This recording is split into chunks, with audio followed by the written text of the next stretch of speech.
Bismillahirrahmanirrahim. Assalamu alaikum. Welcome to remote learning. This is third week and second lesson of this third week. I hope you are enjoying your vacations and this is time to revise and learn along with the fun.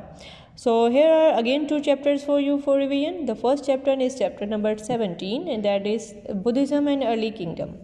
So before that we talked about some early civilization and ancient civilizations. Now we will talk about the Buddhism. Buddhism was the religion which was followed and still followed. It started in China, Asia, which is in Asia, and the founder of this religion was the Siddhartha Gautama. And he was the person who traveled and preached his ideas and fourfold noble truths. And those truths are: life is suffering, suffering is caused by the greed and ignorance, suffering can be overcome by defeating the ignorance and meditation. The people must follow the eightfold path. The Gautama was also called as Buddha, which means the enlightened one. He also believed in the cycle of rebirth. It means the people are reborn. If they are reborn, they are according to their deeds. The people who are doing better, they will be in a better state, which is called as nirvana. We will talk about another civilization. The next invasion in the subcontinent was done by the Mayurians. Mayurian Empire was the important one, as Mayurians settled down in the state of Bihar and they are still there now. And they were actually thought to be very strict rulers. They made their rules and they implemented them well. All the animals like the horse and animal and elephants, they were owned by the states and they were used by them. The one important task that they performed, that they built new roads, the colleges, the schools and other important infrastructures. Ashoka was the most important of all the Mayurian emperors. He was the one who was who strengthened the empire, and after the battle of Kalinga, Ashoka became the emperor. He saw the massive deaths over there and he reformed his society. His reforms were he abolished the caste system.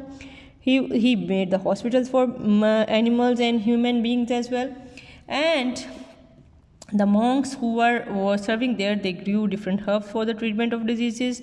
He also made some restrooms or houses for the old peoples. The killing of the animals were forbidden, and the punishments they were also made less severe. All the religions were treated alike. Ashoka's rules were written on the pillars, which are known as edicts, so that all the people may know about them. After the Ashoka's death, there were it was the time of the weakening of the Mayurian Empire, and hence the caste system was remade. So this was about the Ashoka's empire, and here are few things that he did for his people.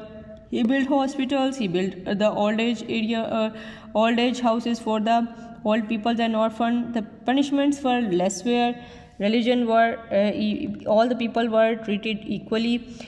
Killings of the animals that were forbidden. Monks were growing herbs, and new roads and infrastructures were developed.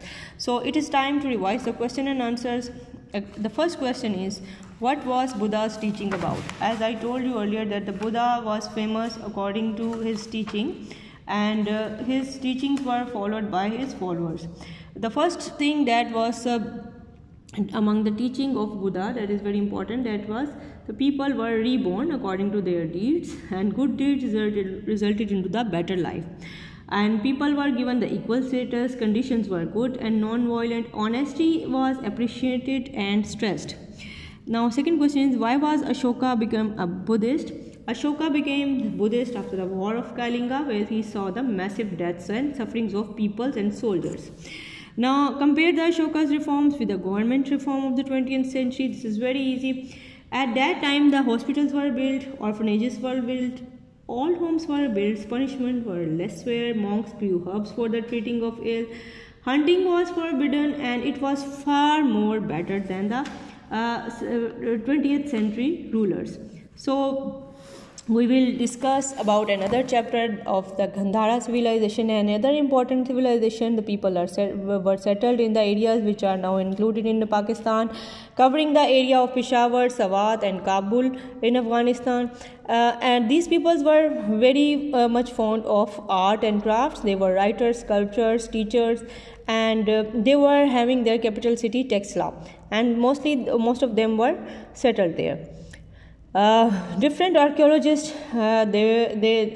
discussed the civilization of Texla, and a Chinese civilization Hui Sang visited that area, and he described the Texla as the ruin.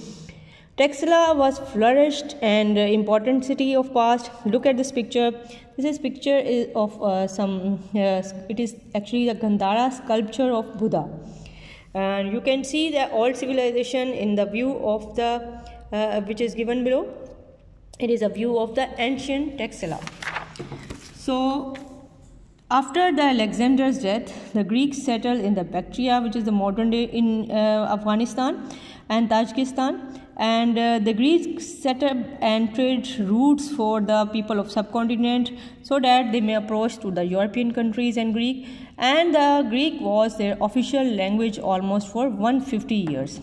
We will talk about the Kushan. Kushan was another people who entered from Central Asia into the subcontinent, and the great ruler of them was Kanishka. Kanishka also made his own rules, but they were not as that of the Mauryan empires. Under the rule of Kanishka, the Buddhism was split into two groups. One were very strict followers. They were actually the residents of Sri Lanka and Southeast Asia, where it is still practiced.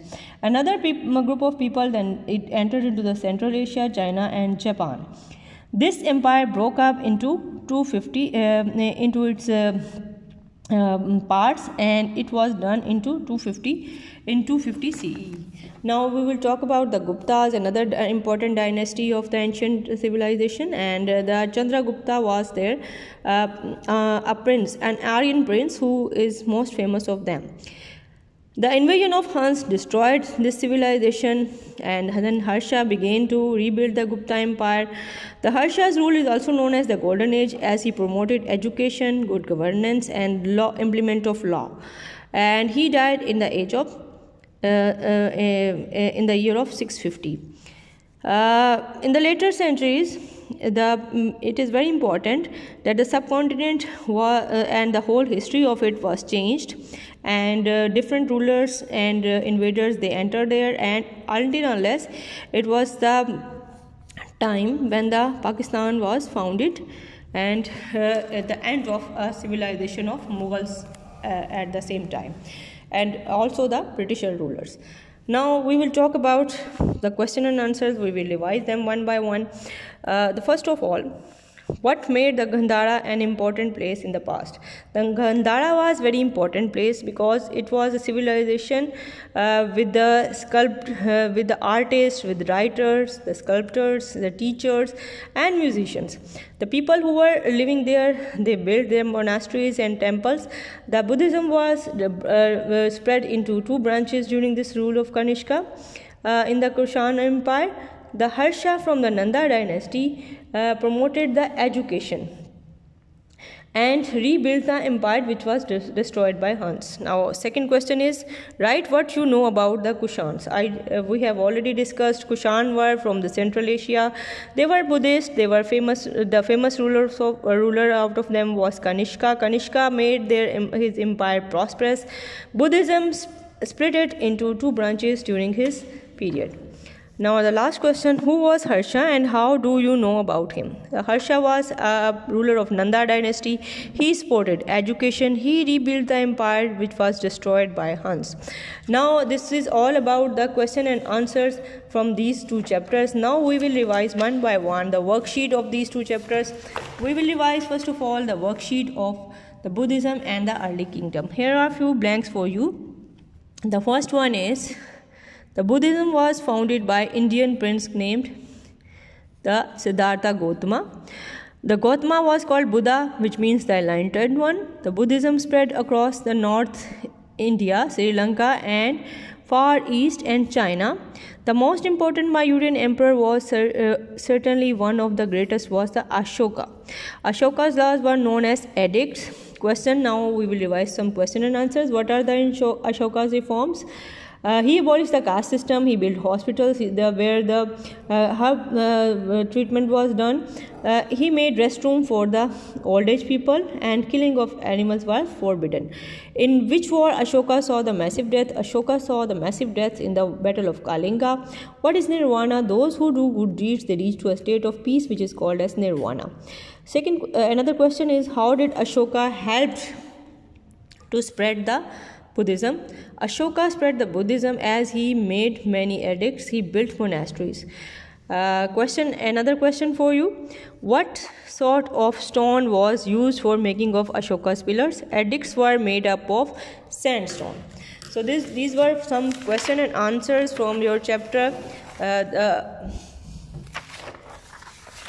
Now here are some true and false statements. Ashoka built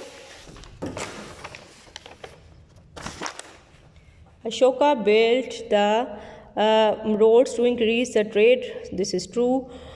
He built new hospitals. This was true. Trees were planted. This was true. Ashoka made the people life troubleful. This is false. Ashoka spread his ideas by edicts. This is true. Ashoka used a way to spread the information. How it was different from the today? So the difference was that he used edict to spread the information, and it is much different from today, as we have some information sources which are used for conveying information today.